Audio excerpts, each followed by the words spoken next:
નમસ્કાર મિત્રો ગત લેક્ચરમાં આપણે એક્ટિવિટી નંબર 6B સુધી એ કમ્પ્લીટ કરેલું છે. ત્યાર પછી આપણે આગળ વધીએ તો એક્ટિવિટી 6C આપણને આપેલી છે એસા ભી હોતા હૈ, કે જેમાં આપણને work in groups, arrange the sentences in proper order, યોગ્ય ક્રમની અંદર જે વાક્યો આપણને આપવામાં આવેલા છે એ વાક્યોને આપણે ગોઠવવાના છે. અહીંયા એક પેરેગ્રાફ આપવામાં આવેલો છે કે જેમાં આપણને કેટલીક વાક્યો જે છે આપેલા છે, એ વાક્યો આડાઅવળા છે, એનો ક્રમ જે છે એ યોગ્ય નથી. આપણે આખો પેરેગ્રાફ વાંચી અને એ પેરેગ્રાફને એક યોગ્ય ક્રમની અંદર, એક યોગ્ય ઓર્ડરની અંદર એ ગોઠવવાનો છે. તો એ પેરેગ્રાફ જે છે એ આપણે સેલ્ફ એક્સરસાઇઝમાં એ કમ્પ્લીટ કરવાનો રહેશે. પેરેગ્રાફ આખો એ વાંચી અને પછી એમાં પ્રથમ વાક્ય કયું છે, બીજું વાક્ય કયું છે, એ પ્રમાણે એનો ક્રમ જે છે એ આપણે ગોઠવવાનો રહેશે. ત્યાર પછીની જે એમાં એક્ટિવિટી આપેલી છે, some pupils from Virpur primary school are on a visit to the zoo. અહીંયા વીરપુરની પ્રાથમિક શાળા જે છે એના વિદ્યાર્થીઓ એ એક પ્રાણી સંગ્રહાલય ઝૂની એ વિઝિટ પર જાય છે, મુલાકાતે જાય છે. દે આર મિસ્ચીવિયસ, તેઓ રમતિયાળ છે, તોફાની છે. Advise them according to the given situations. આપણે એને સલાહ આપવાની છે, જે પરિસ્થિતિ આપણને આપવામાં આવેલી છે, જે સિચ્યુએશન્સ આપેલી છે એ પ્રમાણે આપણે એને સલાહ, એડવાઇસ એ આપવાની છે. જેમ કે ઉદાહરણમાં આપણને પહેલું વાક્ય આપેલું છે, pupils throw garbage on the road. વિદ્યાર્થીઓએ તે કચરો જે છે એ રસ્તા ઉપર એ ફેંક્યો, ઘા કર્યો. તો અહીંયા એનો જવાબ આપણે લખેલો છે કે they should not throw garbage on the road. તેઓએ રસ્તા પર એ કચરો એ ન ફેંકવો જોઈએ. કચરો એ કચરા પેટીમાં જ એ નાખવો જોઈએ, જ્યાં ત્યાં એ કચરો જે છે એ વેરી ન દેવો જોઈએ, ફેંકી ન દેવો જોઈએ. એવી જ રીતે હવે પહેલું વાક્ય છે, some pupils are making loud noise. કેટલાક વિદ્યાર્થીઓ જે છે એ મોટેથી અવાજ કરી રહ્યા છે, ઘાટા પાડી રહ્યા છે, બૂમ બરાડા કરી રહ્યા છે. તો પ્રાણી સંગ્રહાલયની મુલાકાત લેતી વખતે આપણે એને શું સલાહ આપશું? તો જવાબ આપણે લખશું. લખો, પેન પેન્સિલ તૈયાર રાખી જશે તમે. જવાબ લખશું એમાં, they should not make noise. They should not make noise. પ્રાણી સંગ્રહાલયની મુલાકાત લેતા હોઈએ તો અનેક પ્રાણીઓ, પક્ષીઓ એ પાંજરાની અંદર હોય છે કે જે આરામ કરતા હોય છે. તો જો અવાજ કરો છો, બૂમ બરાડા કરો છો, તો એવો ડરી જાય છે. એટલે આપણે એ અવાજ ન કરવો જોઈએ. અને આમેય નોઇઝ પોલ્યુશન, અવાજ દ્વારા થતું પ્રદૂષણ, જેને ધ્વનિ પ્રદૂષણ તરીકે પણ ઓળખવામાં આવે છે. ત્યાર પછી બીજું છે, a pupil is teasing the animals. એક વિદ્યાર્થી જે છે એ પ્રાણીઓને ખીજવી રહ્યો છે, ચીડવી રહ્યો છે. ટીઝ એટલે અહીંયા ખીજવવું, ચીડવવું. તો આપણે એના જવાબમાં લખશું, a pupil should not tease the animals. Tease the animals. ત્યાર પછીનું ત્રીજું વાક્ય છે, some boys are feeding the monkeys. કેટલાક વિદ્યાર્થીઓ જે છે, છોકરાઓ એ વાંદરાને એક ખોરાક આપી રહ્યા છે, ખાવાનું આપી રહ્યા છે. તો આપણે જવાબ લખશું, boys should not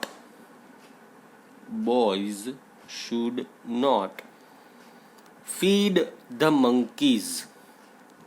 feed the monkeys. વાંદરાઓને અથવા તો કોઈ પણ જંગલની અંદર વસતા પશુ પક્ષીઓને આપણે કોઈ પણ વસ્તુ જે છે એ ખાવાની ન આપવી જોઈએ. કેમ કે આપણી ખાવાની જે વસ્તુઓ છે એ અને પ્રાણીઓની કે પક્ષીઓની ખાવાની વસ્તુઓ જે છે એ જુદી હોય છે, અલગ હોય છે. આપણી ઘણી બધી વસ્તુઓની અંદર આપણે મસાલાઓ અને એવું બધું નાખેલું હોય છે કે જે પ્રાણીઓ માટે એ અયોગ્ય છે. તો એમને આપણું કોઈ પણ ખોરાક એ ખાવા માટે ન આપવો જોઈએ. ત્યાર પછી ચોથું છે, some pupils are going near the cage. કેટલાક વિદ્યાર્થીઓ જે છે એ પાંજરાની એકદમ નજીક એ જઈ રહ્યા છે, તો આપણે એને એડવાઇસ સલાહ આપશું. pupils should not go near the cage. પ્રાણીઓના કે પક્ષીઓના પાંજરાઓ જે છે એની એકદમ નજીક એ ન જવું જોઈએ, થોડુંક ડિસ્ટન્સ, થોડાક દૂર રહી અને એમને જોવા જોઈએ. ત્યાર પછી પાંચમું છે, some pupils are jumping the queue. વિદ્યાર્થીઓ જે છે એ જે લાઈન છે એમાં આગળ નીકળવાનો એ પ્રયાસ કરી રહ્યા છે, ધક્કામુક્કી જે થઈ રહી છે. કેટલાક વિદ્યાર્થીઓ જે છે સૌથી આગળ, સૌથી પહેલાં એ નીકળવાનો પ્રયાસ કરી રહ્યા છે, તો એમને આપણે એડવાઇસ આપશું. pupils should not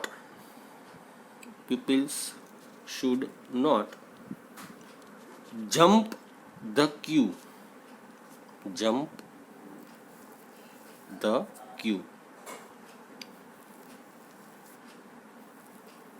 અને સૌથી છઠ્ઠું વાક્ય છે, some girls are plucking flowers from the garden.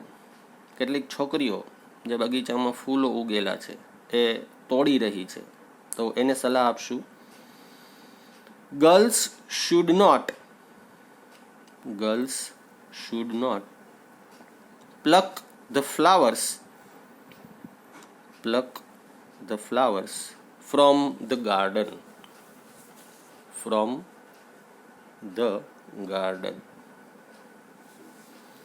તો મિત્રો અહીંયા આપણી એક્ટિવિટી નંબર 6 એ કમ્પ્લીટ થાય છે. ત્યાર પછી આગળના પેજ ઉપર આપણે એક્ટિવિટી નંબર 7 ઉપર એ ધ્યાન આપીએ તો એમાં આપણને સૂચના આપેલી છે, work in pairs. Your friend is asking you about your plan. જોડીમાં કામ કરવાનું છે. તમારો મિત્ર જે છે એને તમારા પ્લાન, તમારી યોજના વિશે એ તમને પૂછી રહ્યો છે. You have some ideas but you are not sure. કેટલાક વિચારો છે પણ ચોક્કસ, નિશ્ચિત નથી. Choose the word from the list and write sentences with I may. આપણે જે કાઉન્સમાં શબ્દો આપેલા છે એનો ઉપયોગ કરી અને આઈ મે થી વાક્ય જે છે એ તૈયાર કરવાનું છે. જેમ કે અહીંયા આપેલું છે, Sunday, rice, T shirt, by bus, go on a picnic. બરાબર. તો અહીંયા પહેલું છે, ઉદાહરણમાં આપણને આપેલું એ, where are you going for your holidays. તમે તમારી રજાઓ માટે એ ક્યાં જવાના છો. તો બી, આઈ એમ નોટ શ્યોર. મને પાકી ખબર નથી, ખાતરી નથી. તો કાઉન્સમાં આપણને ગો ટુ શિમલા આપેલું છે, તો અહીંયા જવાબ લખેલો છે, આઈ મે ગો ટુ શિમલા. હું કદાચ શિમલા જઈશ, અથવા તો હું કદાચ શિમલા જાઉં. એવી જ રીતે બીજું છે, how will you go there, by bus or car. કે ત્યાં કેવી રીતે એ તમે જવાના છો, તો તું જવાનો છે. તો જવાબ I may go by car. કાઉન્સમાં ગો બાય કાર એ શબ્દ આપણને આપેલો છે. બરાબર. તો એના પરથી હવે કેટલાક આપણને બીજા વાક્યો આપેલા છે. જેમ કે સૌથી પહેલું, what are you doing at the weekend. તમે આ અઠવાડિયાઓના અંતમાં, વીકએન્ડ એટલે કે જ્યારે અઠવાડિયું જે છે પૂર્ણ થાય છે, એટલે કે શનિ રવિનો દિવસ, બરાબર, એ શું કરવાના છો, તમારો શું યોજના છે. તો કાઉન્સમાં શબ્દ છે વોચ અ મૂવી. બરાબર. કાઉન્સમાં આપણને શબ્દ આપેલો છે વોચ અ મૂવી. તો આપણે જવાબ લખશું, I May watch a movie. હું કદાચ ફિલ્મ જોઈશ. વીકેન્ડ જે રજા છે શનિ રવિની એ દરમિયાન હું એક મૂવી, ફિલ્મ જોઈશ. બીજું, how are you going to school. તમે શાળાએ કેવી રીતે જશો, તમે શાળાએ કેવી રીતે જાઓ છો. તો અહીંયા જવાબ આપેલો છે ઓન ફૂટ, એટલે કે ચાલીને, પગપાળા એવા અર્થમાં. ફૂટ એટલે પગ ઉપર, એટલે કે ચાલીને, પગપાળા એવા અર્થમાં. તો આપણે જવાબ લખશું, I may go to school on foot. હું ચાલીને જઈશ, પગપાળા જઈશ. ત્યાર પછી ત્રીજું છે, what are you taking in dinner two night, કે આજે રાત્રે ભોજનની અંદર ડિનરમાં તમે શું ખાશો? તો આપણને કાઉન્સમાં આપેલું છે રાઈસ એન્ડ દાલ, બરાબર, દાળ ભાત, દાળ અને ભાત, રાઈસ એન્ડ દાલ. તો આપણે જવાબ લખશું I may take rice and દાલ. હું કદાચ આજે સાંજે દાળ અને ભાત એ ડિનરમાં ભોજનમાં લઈશ. ત્યાર પછીનું ચોથું, vote are you buying from the garment shop. Garment shop એટલે કપડાની દુકાન, બરાબર, કપડાની દુકાનમાંથી એ તમે શું ખરીદશો? તો કાઉન્સમાં આપણને શબ્દ આપેલા છે જીન્સ એન્ડ ટી શર્ટ. તો આપણે જવાબ લખશું I may buy jeans and T shirt. હું જીન્સ અને ટી શર્ટ એ ખરીદી કરીશ. અને પાંચમું, સૌથી છેલ્લું આપણને આપવામાં આવેલું છે van R you going four a movie. તમે ફિલ્મ જોવા માટે ક્યારે જઈ રહ્યા છો? તો જવાબ આપણને આપેલો છે નેક્સ્ટ ફ્રાઈડે, એટલે કે આવતા શુક્રવારે. તો આપણે જવાબ લખશું I may go for a movie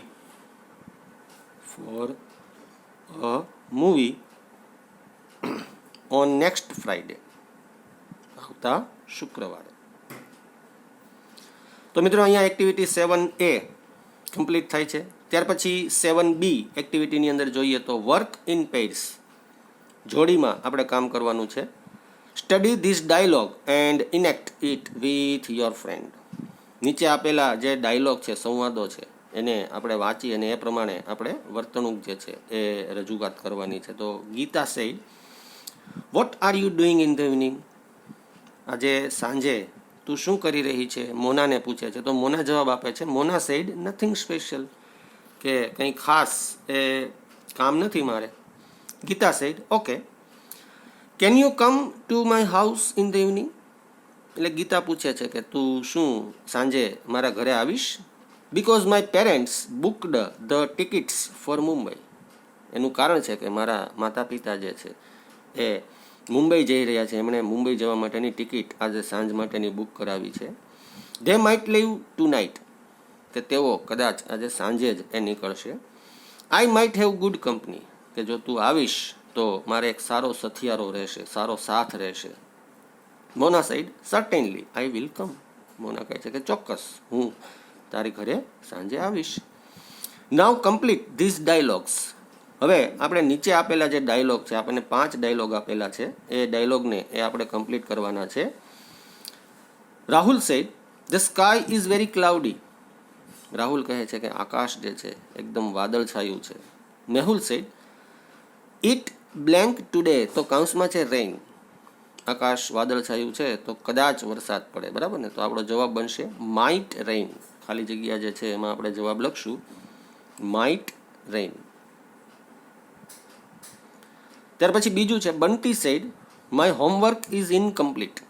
Bunty કહે છે એના મિત્ર મોન્ટીને કે મારું હોમવર્ક જે છે એ ઇનકમ્પ્લીટ, અધૂરું છે, પૂર્ણ નથી થયું.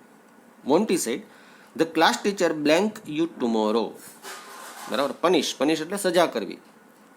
તો મોન્ટીનો જવાબમાં ખાલી જગ્યા જે આપેલી છે એમાં આપણે લખશું માઇટ પનિશ. તો શિક્ષક કદાચ તને સજા કરશે. Ketan said my name is there in the merit list.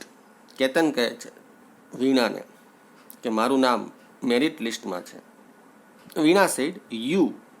પછી આખું વાક્ય જે છે એ ખાલી જગ્યા સ્વરૂપે આપેલું છે અને કાઉન્સમાં આપણને એડમિશન શબ્દ આપેલો છે.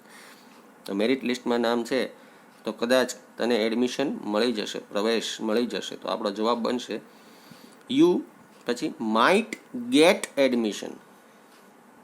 You might gate admission. અહીંયા ગેટ શબ્દ જે છે એ આપણે ઉમેરવો પડશે તો વાક્યનો અર્થ જે છે એ પૂર્ણ બનશે.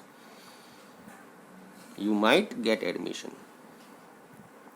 તેજસ ઇન્ડિયા નીડ્સ, પછી બ્લેન્ક આપેલી છે, કાઉન્સમાં છે રન, બરાબર.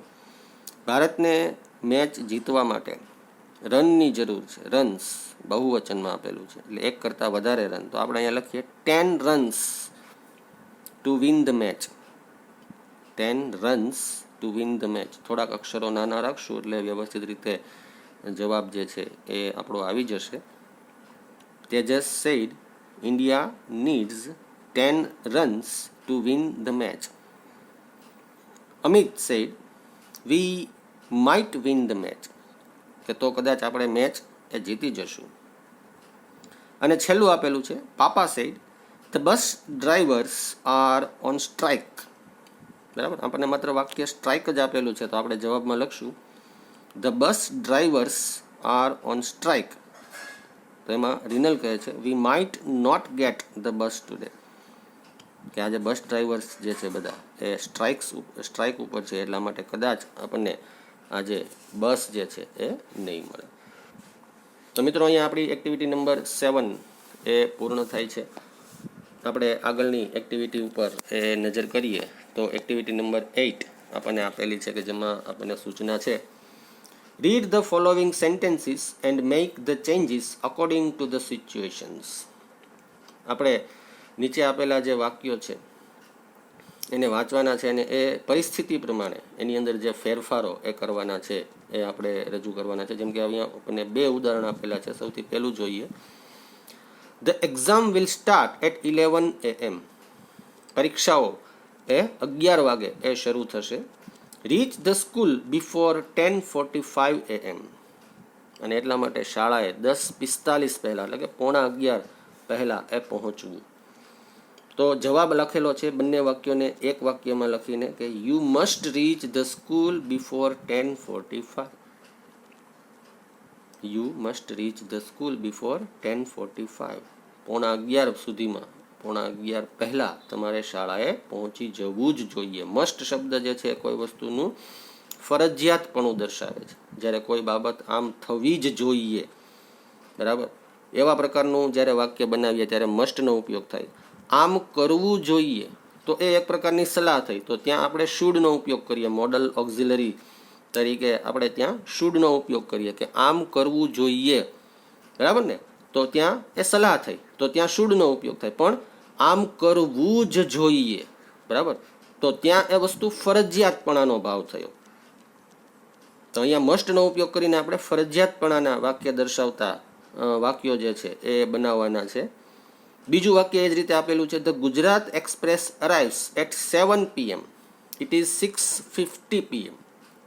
કે ગુજરાત એક્સપ્રેસ ટ્રેન જે છે એ 7 વાગે આવી જાય છે અને અત્યારે 6:50 થયા છે. જો આપણે ટ્રેન પકડવી છે, બરાબર, આપણે ટ્રેનમાં બેસવું છે અને જવું છે ટ્રેનમાં, તો you must walk fast to catch the train. તો તમારે ફરજિયાતપણે ઝડપથી ચાલવું જ પડશે તો જ તમે સ્ટેશન સુધી પહોંચી શકશો, ટ્રેન જે છે એ માં બેસી શકશો, નહીં તો ટ્રેન જે છે એ નીકળી જશે. તો અહીંયા ફરજિયાતપણું થયું. એવી જ રીતે મિત્રો આપણને અહીંયા 10 વાક્યો જે આપવામાં આવેલા છે, આ 10 વાક્યોની અંદર મસ્ટનો ઉપયોગ કરી અને આપણે આ વાક્યો જે છે એ કમ્પ્લીટ કરવાના છે, એ લખવાના છે.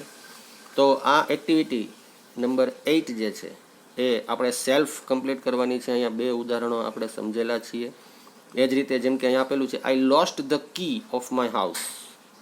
મેં મારા ઘરની ચાવી જે છે એ ખોઈ નાખી છે. આઈ ડોન્ટ હેવ અનધર કી. મારી પાસે બીજી ચાવી નથી. તો આપણે એમાં સલાહ આપશું, શું આપી શકીએ? You must find the lost key. કે તારે ખોવાઈ ગયેલી ચાવી ગોતવી જ પડશે, બરાબર ને. અથવા તો I must find. You must ફાઇન્ડથી પણ વાક્ય બનાવી શકો અને આઈ મસ્ટ ફાઇન્ડથી પણ તમે વાક્ય બનાવી શકો, બરાબર. એવી જ રીતે બીજા જે વાક્યો આપણને આપેલા છે એ વાક્યો એ આપણે કમ્પ્લીટ કરવાના છે અને એ વાક્યો આપણી ફેરબુક જે છે એની અંદર પણ એ લખવાના છે.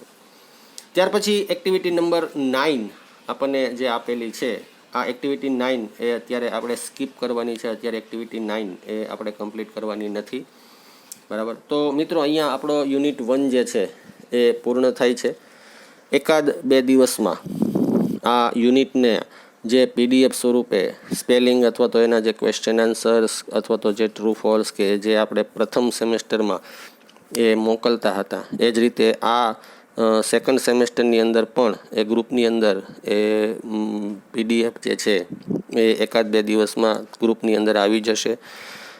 કેવી રીતે લખવાની છે એના વિશે આપણે અગાઉ એ વાત કરી ચૂક્યા છીએ, છતાં અત્યારે શોર્ટમાં એટલી વસ્તુ કહું કે જો તમારે નવી બુક બનાવી છે તો સેમ 2ની આખી નવી બુકમાં જ આ બધી વસ્તુઓ લખજો, અથવા જો તમે ફર્સ્ટ સેમેસ્ટરની બુકમાં જ તમારે પેજ વધેલા છે તો એક પેજ છોડી, જ્યાં બુક જે છે એમાં યુનિટ પૂરા થયા છે એમાં એક પેજ છોડીને તેમાં સેમ 2 એવું મોટા અક્ષરે લખી અને આ યુનિટ 1 જે છે એ તમે એમાં ને એમાં એ સ્ટાર્ટ કરી શકો છો. બરાબર છે. તો 1-2 દિવસમાં આની PDF એ ગ્રુપમાં આવી જશે. સારા અક્ષરો વડે એ લખી નાખજો.